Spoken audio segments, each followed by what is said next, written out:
All right, today I want to talk about an algorithm for finding Euler circuits and paths. Euler circuits and Euler paths. Remember, Euler circuit means it is a circuit which uses every edge of the graph one time. And Euler path means it is a path which uses every edge of the graph one time, but doesn't begin and end at the same point. All right, an algorithm for finding these. What we know so far about these are Euler's theorem, which tells you when these things exist or not. The theorem says that if all the vertices have even degree, then an Euler circuit exists. It's if and only if. And all vertices have even degree except for 2 means that an Euler path exists.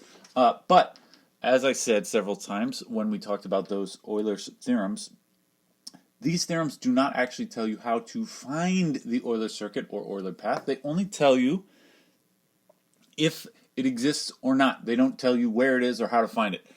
So what I want to talk about today is a procedure for actually finding Euler circuits. The mathematical word for a procedure like this is algorithm. This is a fancy word.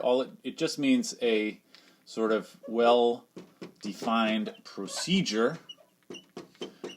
These days, the word algorithm has entered into common usage outside of mathematics. Ordinary people use this word. Usually, when ordinary people say the word algorithm, they're referring to computer programs, which, of course, if you know anything about computer programs, they are well-defined procedures. That's what a computer program typically looks like, a series of instructions, unambiguous instructions for what the computer is supposed to be doing from step to step. And you write your algorithm, and then the computer does what you told it to do. All right.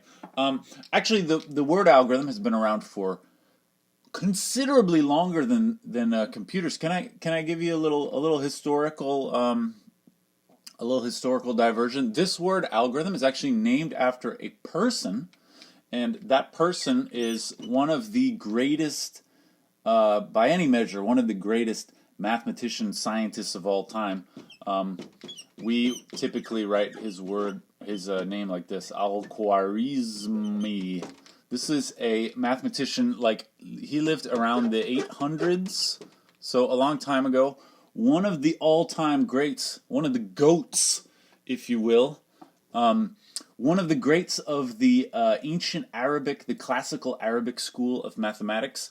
Al-Khwarizmi was doing his work mostly in Baghdad. Where's the H go in Baghdad? Like this, right? Al-Khwarizmi was working in Baghdad at a time when Baghdad was kind of like the top of the world in terms of scholarly achievements and scholarly efforts. Baghdad was like the global center of scholarship for hundreds of years. We like to think nowadays that the United States is the top of the line as far as scholarship goes. That's kind of debatable, but even if you say that the United States is the top of the heap nowadays, it's only been so since after World War II, which is less than 100 years. Baghdad was on top for several hundred years. Anyway, Al-Khwarizmi was one of the greats, and Al-Khwarizmi has invented things that you all know about, although probably you don't realize that that they were invented by Al-Khwarizmi. I'll give you a couple examples. Al-Khwarizmi wrote several books. One of them they all have very long titles, but one of them is often shortened to this, Al-Jabr, which this is where our word algebra comes from. Our word algebra is a translation of this Arabic word Al-Jabr, which means something like the balancing, and this is the word that Al-Khwarizmi invented for the procedure of adding the same thing to both sides of an equation. Like to cancel something out, you add or subtract the same thing on both sides. He invented that. This guy was the OG of algebra. So, he is today regarded as one of the fathers of what we call algebra. And he kind of came up, I don't think he invented this word, but he was the first person to use that word in this mathematical context for that procedure of balancing both sides of the equation. Here's another thing that Al-Khwarizmi invented. I'm just trying to prove to you how awesome Al-Khwarizmi is. This is kind of mind-blowing. I was kind of shocked when I first heard that Al-Khwarizmi is the guy who came up with this. You know how if you want to add numbers together, say I want to add 128 plus 695, say. How you do that? You go, this is a 13. I do the 1 up there. This is a 2, and I put that 823. I think I did that right. Right. This Al-Khwarizmi invented that. I don't know about you. When as a young person who didn't know anything about the history of mathematics, I never really thought that anybody invented that. I thought that somehow human beings arrived on this planet knowing how to do this already. But of course, that's not true. Human beings did not always know how to do this, and somebody had to do it first. Actually, I will say we don't actually know if Al-Khwarizmi invented this, but he was the first person to write about this in a book. So either he invented it or he saw somebody do it and realized that he was like, oh, this is going to be huge. Anyway, it's huge. For a long time, this procedure here had a name to it because there were other ways that people had of trying to do this. They were all terrible. Basically because, especially in Europe, everyone was using Roman numerals, and you can't do that using Roman numerals. If you try to line them up, it just doesn't work at all. Anyway, this was, for a long time, referred to as Al-Khwarizmi's method for adding numbers. And over the course of time and being written and translated and everything in Europe, this came to be referred to as the algorithm. This word algorithm comes from people saying Al-Khwarizmi's method in different languages and being translated and all that. Anyway, this is the original algorithm, and this is the way that everybody just says, yeah, that's just the way that you add things. No, it's not just the way it works. Somebody had to come up with that, and it was Al-Khwarizmi or somebody close to him. You ever heard of Al-Khwarizmi? How come you never heard? I must confess, as a kid, learning about, mathematics, I never heard of Al-Khwarizmi. Even through college, nobody ever told me about Al-Khwarizmi. I think, really, let's be honest here, if Al-Khwarizmi was white, everybody in America would know his name. I think it's because we learn the history of mathematics as a sort of white man's endeavor. What at least in the U.S., in my experience, what we know of the history of math as kids or whatever is sort of the history of European mathematics, which, obviously a lot of good mathematics was invented in Europe, but, calculus, for example, even the old geometry school, the Greek geometry, whatever, does that count as Europe? I guess today it does. But really, the entire history of mathematics owes a huge debt to the Arabs and the Chinese, especially, and India. The sort of Asian contributions to mathematics really are huge, and really it's hard to make a case for any European mathematics at all which isn't somehow derived from the various Asian and Middle Eastern mathematics. That's why I never heard of Al-Khwarizmi. Now you know. Al-Khwarizmi.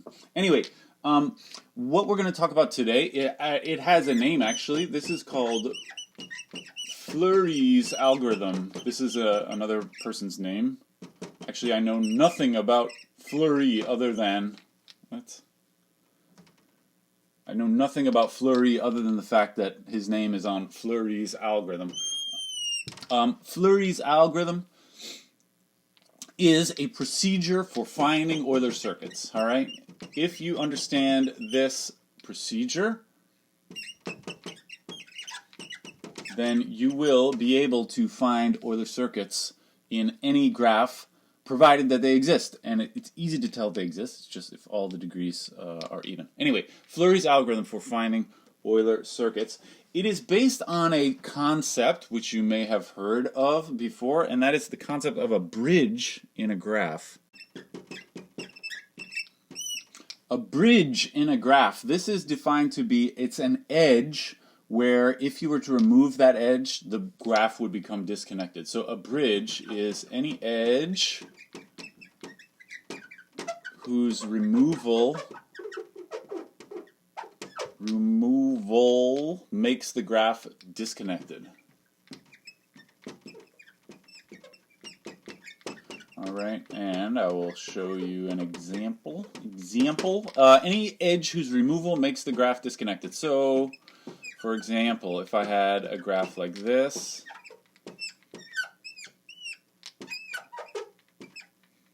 how about one of those maybe? One of these. How about this? This is a graph. I would like to know, are there any bridges in this picture? It's not a hard concept if you know what to look for. Bridges are ones for which, if you remove them, the graph becomes disconnected. For example, is this right here a bridge? The answer is no. If I were to take that edge away, then the whole thing is still connected, right? Connected just means like it's sort of all in one piece if you consider all the edges together. And if I were to take this edge away, it still is connected. Can you see any edges here which are bridges? That is, if you remove it, it causes the graph to be disconnected. What do you think? Actually, I see two such edges. They would be here and here. Those are bridges in this graph because if I were to move this one, then it causes the graph to end up in two pieces, right? I'd have this triangle over here separate from all this stuff. Or if I remove this one, I'd have this kind of square with a diagonal. It would become separated from the rest of it. And actually, none of the other edges here are bridges. You are, for instance, allowed to remove this one without disconnecting the whole picture, and so on. All right, so this has two bridges. All right, this is the basic idea. Some graphs don't have any bridges. Like if I take, say, how about just that bridge? Just that graph by itself does not have a bridge. I could remove any one of these edges, and the whole thing remains connected. All right. All right, let's talk about Flurries algorithm. Here's the basic idea. I'm going to try to describe to you a procedure of steps which you can follow, which will always result in you finding an Euler circuit. The basic idea is as we build the circuit, remember our goal is to create a circuit in the graph which uses every edge exactly one time. So here's the basic idea. As we build the circuit, we're going to look at the edges which we didn't pick yet. The circuit consists of like going across a bunch of edges in some order, right?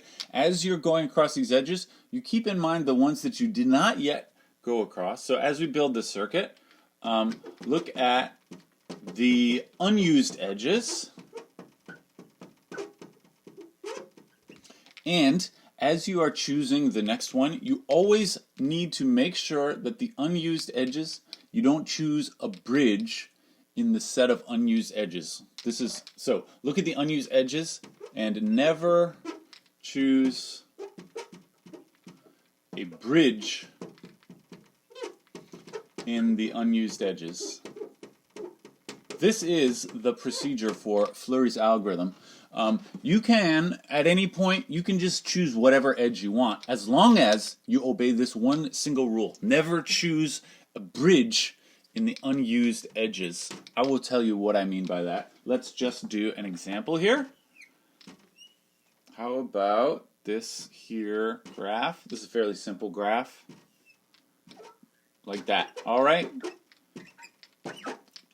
Our goal is to find an Euler circuit, and let's say we're going to start here. So if I ask you on a homework question or something like that to find an Euler circuit in a graph, I will typically tell you, find an Euler circuit that starts and ends here, or find an Euler path, whatever. If I don't tell you, you can just choose whatever vertex you want. Anyway, let's try to find an Euler circuit that starts at A. So I said in the procedure here, the only thing you have to worry about is this business about never choose a bridge among the unused edges. Other than that, you can choose whatever edge you want. So starting from A, I'm going to have to go, either up or to the left. Maybe I'll do this in another color so it's a little easier to see.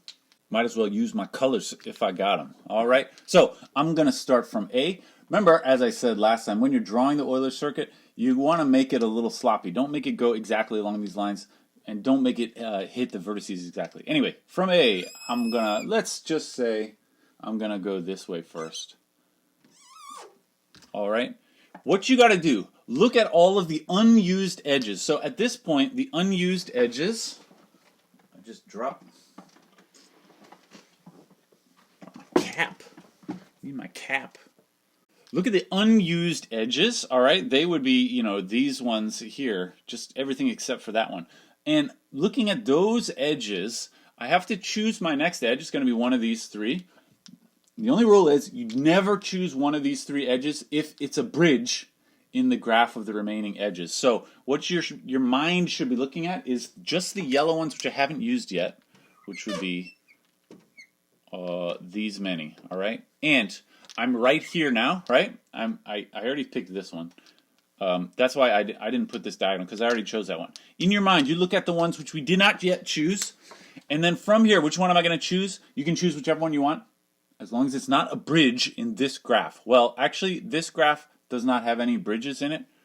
No matter which edge I take out, the whole thing remains connected. So I can choose any one of those three edges. Let's say, just for the sake of this example, I'm going to choose this one next. All right? Maybe I'll, just to help out a little, I'm going to label. This is the first one I chose, and then I chose this one, right? So in this picture now, since I just chose that one, actually in your head you should omit that one, right? All right, now in your mind you should be looking at this one, and I'm now at this point right here, and I have to make my next choice. All right. Remember, the only rule of Fight Club is don't choose a bridge in this graph. Actually, this graph again has no bridges, right? You remove any one of these edges, the whole thing remains connected. Actually, there's another rule that I didn't write here. You can't choose this edge now because then you would finish early, all right?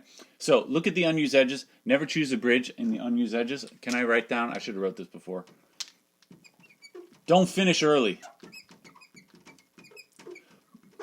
My goal is to make a circuit that uses every edge. Now, if I go down here, I'll be done. I'll be stuck here, right? There's no other way to come out of here. And then I haven't covered all the edges. So don't go down here. You can either go straight up or diagonally up. And let's just say, for the sake of doing it the same way I did on my paper, the third edge I choose, let's just say, is diagonally up like that. All right, now in step 3, you should be looking at this one, but you delete that one. So in step 3, I should be looking at this graph. All right? And we're right here now.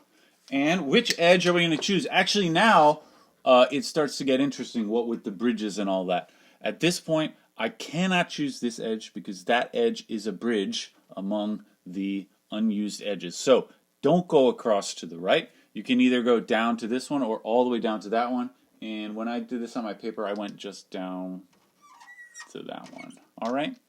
So in step 4 now, in step 4, I don't want to erase all of this. I'll erase it here.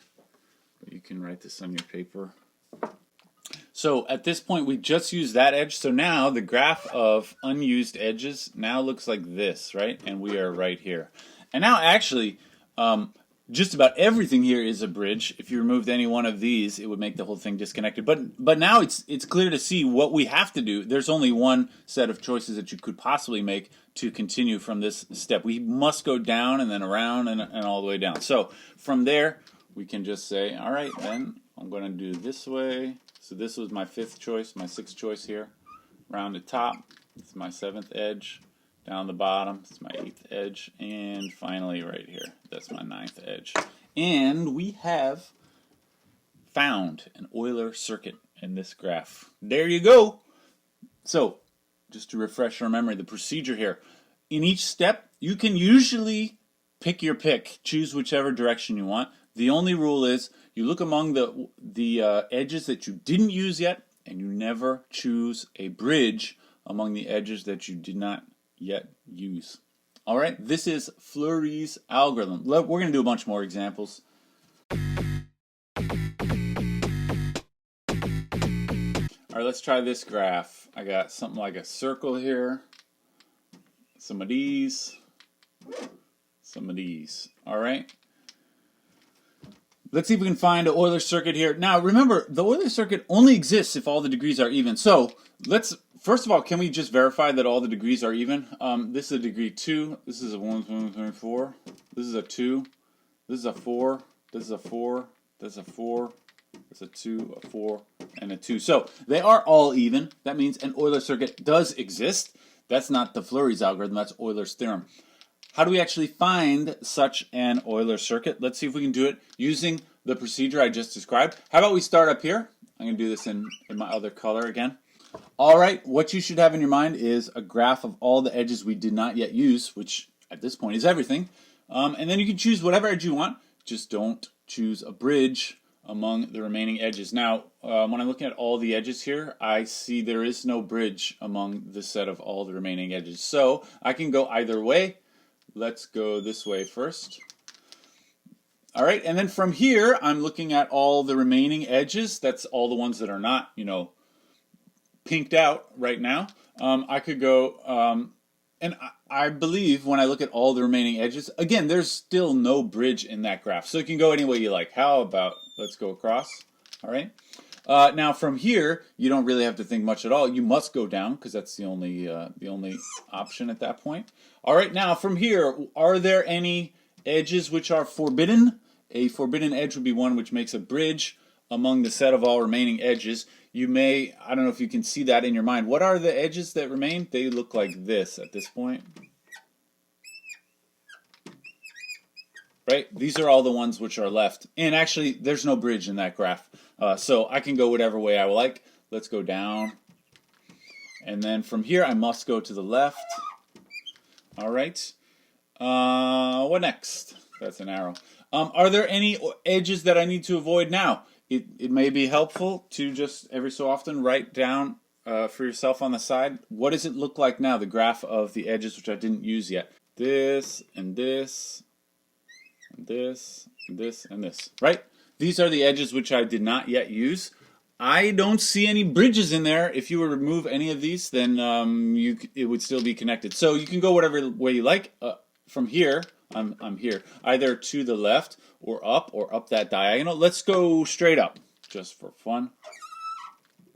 Okay, now my picture looks like, now I'm drawing all of these sort of intermediate pictures. Once you get used to this, I think you'll find that you can hold this picture in your mind and you don't have to draw it every time, but you might as well draw it every time. We're all friends here. Sorry, I just used that edge, so it should not be on the picture anymore. I gotta clean my eraser. So the picture now looks like that, right? And we are right here. Are there any bridges? Still, there are no bridges in this picture. If you remove any of these edges, it's not. It's still going to be connected. So I can go whichever way I like. I think, let's say, go to the left. So I'm going to go to the left. All right. Having used that edge, now the picture looks like that, and we are here. Okay. Still no bridges here, although you can't go up because then you would be done early, right? That's the starting point. I don't want to go back to the starting point unless I've hit every edge so far. So your choices are up and to the right or down. Let's go up and to the right. From here, up and to the right. All right. Now the graph of edges which remains looks like this, and we're here. And now, actually, there's only one way to finish the entire picture. I got to go down, then so the rest of my Euler circuit looks like this. Then down here, then over there, then up there, and that's how we do it. All right, that is an Euler circuit. I used every edge one time, and I will remind you again, when you draw your answer, you better draw it in a way which I can tell what's going on. The way to make sure that it's clear how to read your picture at the end is when you draw this line, don't draw it over the original edges and don't actually make your path or your circuit go through the vertices. Make it a little sloppy. A little sloppy makes it easier to read in this case. All right, I got one for you to try. See if you can try.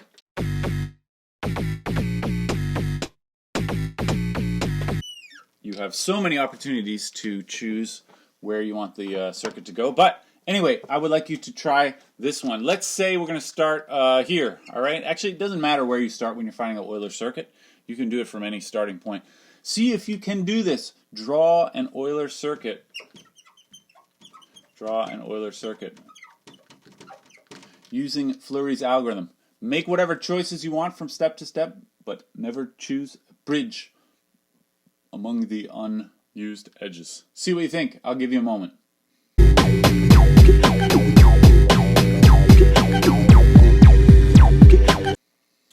Alright, did you do it? I hope that you did it. Like I said, your answer probably is going to look different from mine, but I'll start it.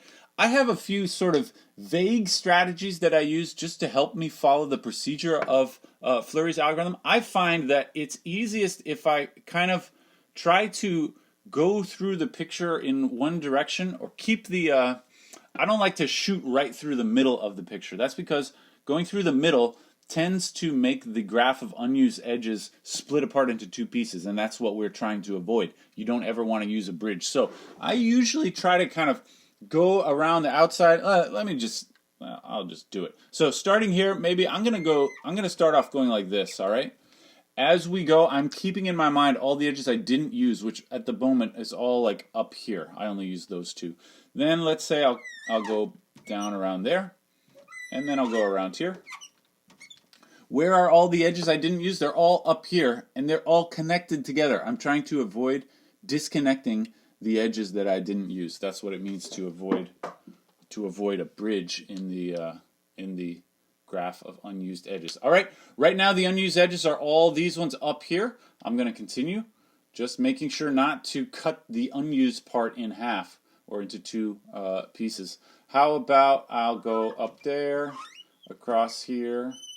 Maybe I'll hit this corner, take out that corner, right? I'm trying to sort of eat away at the rest of the edges from this side over. This will avoid chopping it in half somewhere by using a bridge. I'm going to just kind of try and make my way back to the right gradually as much as possible. All right, next I'll go down here. Think about the picture that's left over is like all this stuff, and there are no bridges in that. I'll go across here, right? Maybe it's a good time at this point to pause and look at what edges are left.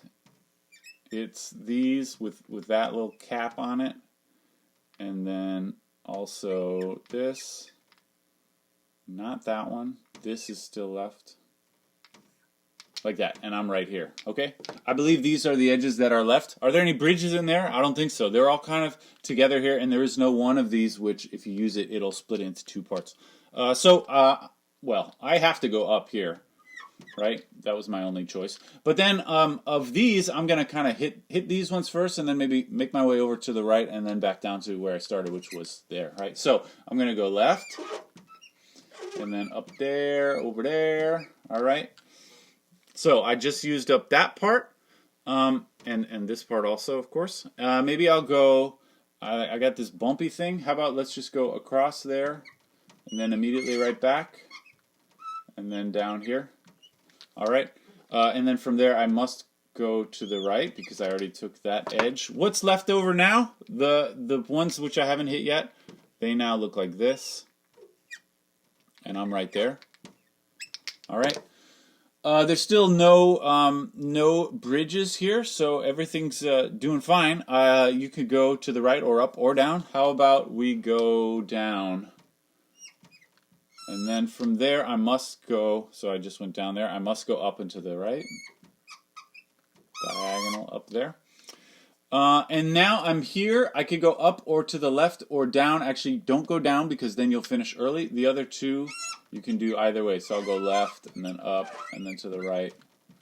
And then down. And then down. Sorry about the squeaks. But that's what happens sometimes. All right, that's my Euler circuit. Like I said before, probably you made different choices along the way. There's no special reason why you should have chosen exactly these same choices, but I hope that it worked out for you. All right, what about Euler paths? All of that stuff was about Euler circuits. Can you do the same thing for Euler paths? The answer is yes, you can.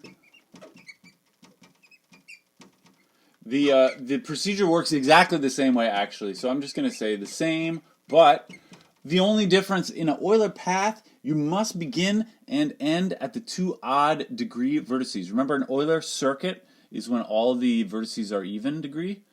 An Euler path is when two are odd and the rest are even. So you're going to do the same procedure, but you must start and end at odd degree vertices. Right? And it could be, there's always going to be two odd degree vertices. You can choose one to start at, and you're going to end at the other one. And actually, you don't have to make any special effort to end at the other one. This is like some kind of magic happens when you're doing Flurries algorithm. If you do it properly, you will magically end up at the other one. If you start at one of the odds, it will automatically end up at the other one. It's a mathematical. Let's try an example of that. So I'll write the original graph in yellow here. This is going to be like that. All right, find an Euler path is your job. Find an Euler path. Now, I didn't tell you where to start and end. Actually, you need to do a little work, not a lot of work, but you do need to investigate a little bit to decide where shall I start and end. The rule is you must start and end at an odd degree vertex. So you have to look through here to find where are the odd degree vertices. This one is a 2. This is 1, 2, 3, 4. That's a 2. That's a 4. That's a 2. That's a 4. That's a 3. That's a 2. That's a 3. So apparently this and this must be the start point and the end point. Now I didn't tell you which is which, so you can choose either one and it will work. Either way around. And as in Euler circuits, there are many possible answers that you could get. If you did this, you would probably not make all the same choices as me. But let's say we're going to start here. Let's start at that 3. Follow the same procedure. Just choose whatever edges you want. Never choose a bridge among the unused edges. How about let's go across into the middle first.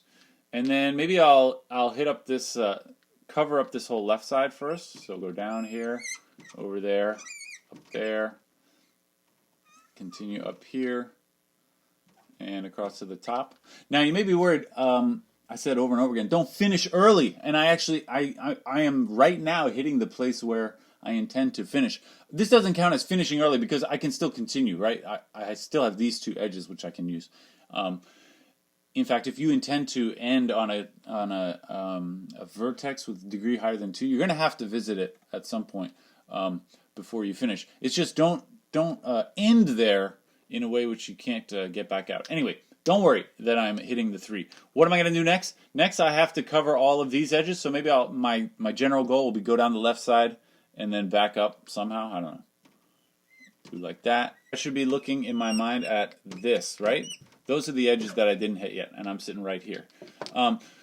So you better go to the right at this point. That's the only thing you can do. All right, and then from here, you could go down this way and around and back up, or you could go down that way and around and back up. Let's go down the diagonal first. Around this way, back up here, and over there, and we finish right there on the other 3. Remember I said it's going to be magical. You're going to start at one of the odds, and it will automatically happen that you will end up at the other odd vertex. All right, this is Flurries algorithm for Euler Path. I thought we want to do one more example. I want to do one kind of big example. Can you do this even on a big example? That's like the ultimate test if you are comfortable with Flurries algorithm or not. Let's try a big one. All right, here's my big one. Check it out. All right.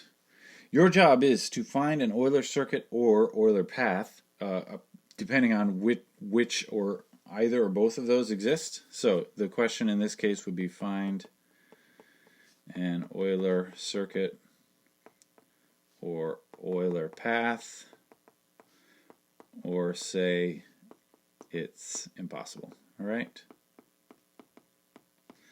How do you know which, if any, is possible? You've got to look at all the degrees. So I'm going to go around and just write down what the degree of everything. For instance, that's a 2.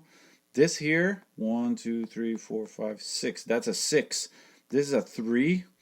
This one is 1, 2, 3, 4, 5, 6, 7. That's a 7. That's a 2. This is a 1, 2, 3, 4, 5, 6. All right. That's a 2. This is also a 6, I believe, right there. This one right here is a 4. These ones are all 4s, and the one right in the middle is also a 4. So when I draw my thing, it is possible to draw an Euler path. It is not possible to draw an Euler circuit. Remember, circuit requires them to all be even. Euler path you can do if you have 2 odds, which is the case right now. So we're going to start at one of the odds and finish at the other one. Let's start at the 3 here, and I'm going to do this in blue. We begin. We can choose whichever edge we like at the beginning. Just don't ever follow a bridge among the unused edges. Okay, let's say go this way first, and then maybe I'll come back down this way. All right. Right now, look at all the edges which I didn't use. They all fall in like one clump, and there's no bridges there. So I can proceed. Actually, there's only one way to go from now. I have to go up that way. Okay, from here I have many choices, and you can do any of them you like, because none of them is going to cause the remaining part of the picture to break into 2 pieces. So let's maybe go across this way. And then from there, I'll be at this big 7. I've used most of it, or I've used many of them already. Maybe I'll cut up to the middle from there. All right. Always keeping in mind where the edges you have not yet used are. Maybe I'll go across here, come back down there. All right. I'm trying to keep the part which I am doing so far to be like all in one clump, and the part which I have not yet done to be like all in one clump. You never break apart, you never disconnect the part that you have not yet done. All right, let's go across the weird, monkey ear thing for this one. And now I could go straight down, or I could go down to the left, or those other ways. Let's go down to the left, and then down here. And then maybe I'll go, well, actually, from now I must go straight up because I used all those other edges. Okay. I'm still feeling good. The part of the picture which I have not yet used is still like all over here, all in one, vaguely one piece, right? It's not disconnected to 2 pieces, so I feel good about that. Let's continue then. Let's cut back into the middle here. And then maybe go around that way. Up here, I'm going to kind of do this little triangle there, and then I'll do another little triangle maybe here. I believe I've used all those little edges in the middle. Now I'll go back out here. Now actually I'm starting to get a little worried, because right now the edges which I haven't used, they're not quite broken into 2 pieces, but I feel like I ought to be careful. Let's hit this whole little triangle here. I can just doing this triangle here, doing this triangle here. All right, and now all that's left is this like right-hand side monkey ear plus that triangle. So maybe I'll go around the big loopity first, then back up here, back over here, back down here, and that'll do it. I think I hit all the edges without using any one of them twice, right? This is Flurries algorithm. If you can do a big one like that, then you should feel pretty good about doing any possible example that I could throw at you. All right, that'll do it for today.